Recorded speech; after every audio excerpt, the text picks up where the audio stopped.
Big boss 19 के live feed के दौरान जहां पर आज हुआ कैप्टेंसी टास्क में अभिषेक दावेदार बने या नहीं, इस पर चर्चा।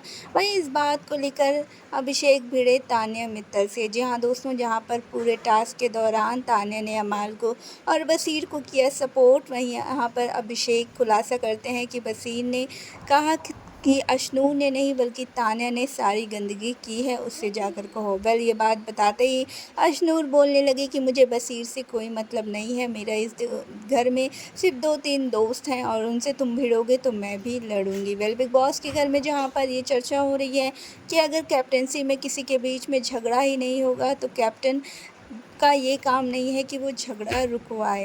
वेल, बिग बॉस के घर में हुई इस कैप्टेंसी की दावेदारी में आपको क्या लगता है, इस बार कौन सी टीम जीतेगी और कौन बनेगा कैप्टन?